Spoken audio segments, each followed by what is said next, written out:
Então, gente, essa aula, né, será direcionada ao 7º ano. Nós vamos falar do absolutismo monárquico. O que foi isso, né? O absolutismo monárquico ele ocorreu no final da Idade Média, tá? No período entre o século XIV e XVIII. O que é que significa isso? O absolutismo monárquico é um período onde os reis detinham o poder absoluto, tá? O próprio nome já diz, né? E aí, pautado em que esse rei, né, se auto-intitulava o dono do poder, como é que ele se utilizava, de que meios para justificar isso, né? Para isso, o rei ele contou com a ajuda de alguns pensadores. Eu trago aqui 3 nomes que são fundamentais para o nosso entendimento do que foi esse processo, né? Um bem famoso, né, que é Maquiavel. Mesmo que vocês não tenham ouvido falar dele, mesmo que vocês não conheçam a sua obra, mas vocês certamente, né, já ouviram falar em alguns ditados como os fins justificam os meios, né? Ou de repente uma pessoa que é uma pessoa astuta, né, que trama, que ela faz de tudo para conseguir seus objetivos, mas que no fim se dá bem. O que é que se diz? Ah, mas fulano é maquiavélica. Então, tudo isso se deve ao pensamento de Maquiavel. Então, o que é que Maquiavel fez? Maquiavel, naquele período, né, na Idade Moderna, ele meio que disse para os reis como que eles deveriam agir, né? E o principal pensamento dele era que o rei tinha que, acima de tudo, defender o Estado.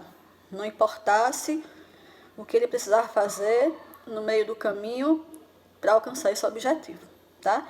O poder é que deveria estar acima de tudo e o objetivo final também.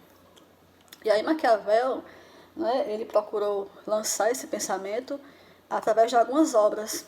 Sua principal obra é O Príncipe, onde ele trata, né, desses pensamentos, diz para mais ou menos para os reis como deve ser a forma de governar, sempre objetivando o poder. Não importa que meios eram feitos, ocorridos pelo meio do caminho para se alcançar esse poder.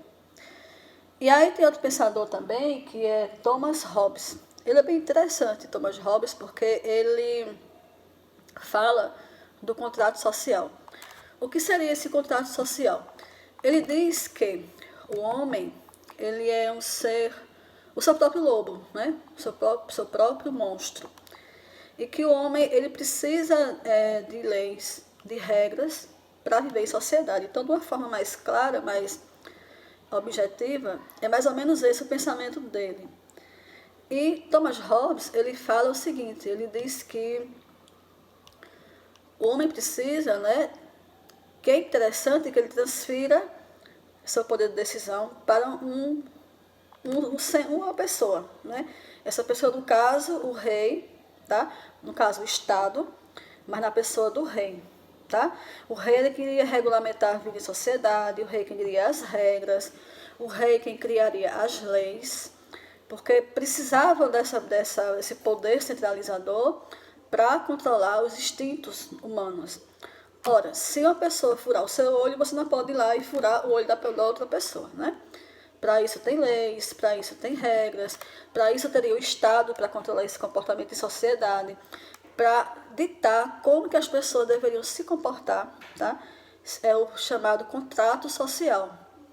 Eu cedo um pouco, né, e alguém regulamenta o meu comportamento em sociedade através de lei.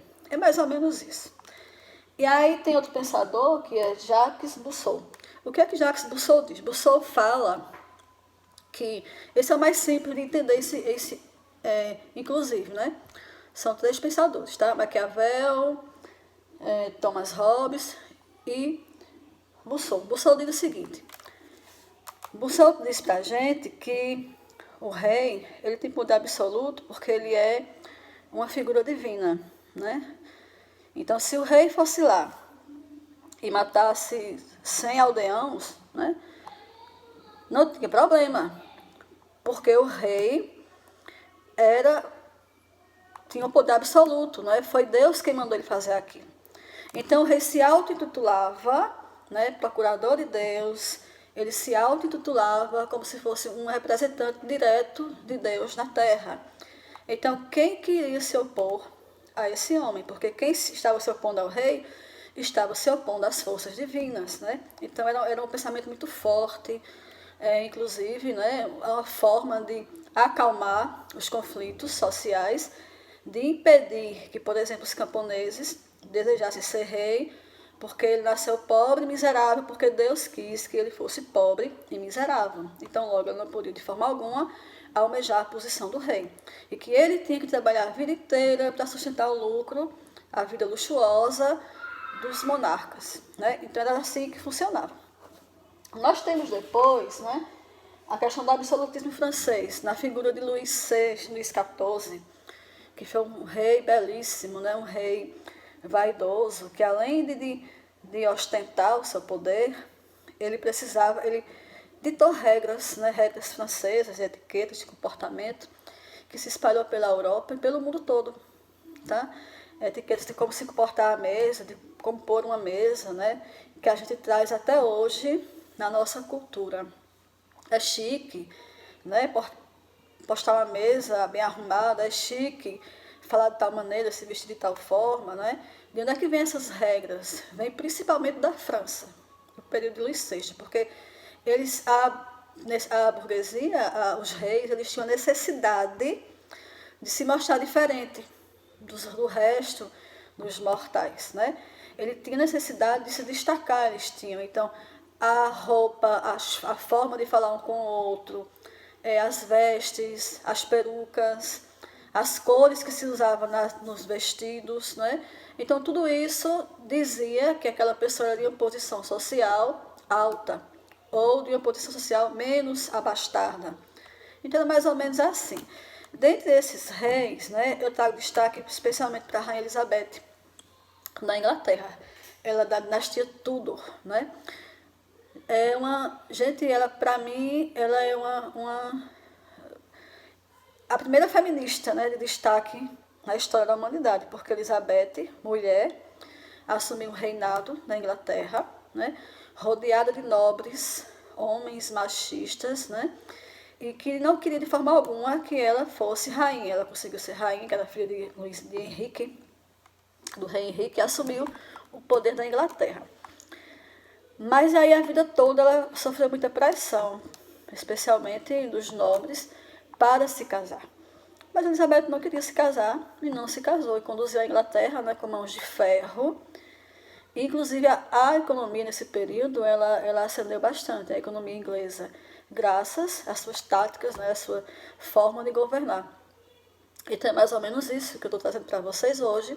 Eu espero que eu tenha ajudado a compreender melhor o assunto, né, numa linguagem mais comum e direta, para que vocês possam entender e que fique menos cansativa a leitura de vocês, tá?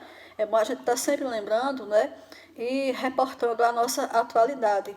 Por que nosso pensamento hoje é assim?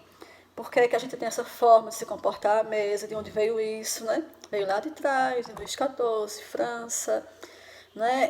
Alguns vícios que nós presenciamos muito claramente, tramas políticas, né? Nosso cotidiano, né? Pessoas nos arrodeando, né? Gente que fica querendo derrubar um outro. Essas práticas, a gente nasceu com isso, né? A gente não nasceu com isso, ninguém nasce ruim. Isso são coisas que vêm carregadas, né, muito fortemente em nossa sociedade, né, e que a gente vai aprendendo, né, no decorrer da nossa vida, no nosso convívio. E mesmo que a gente não saiba o significado científico, de onde veio e por que veio, mas a gente traz isso na gente, né, porque é inevitável isso. Uma boa sorte para vocês, um abraço a todos.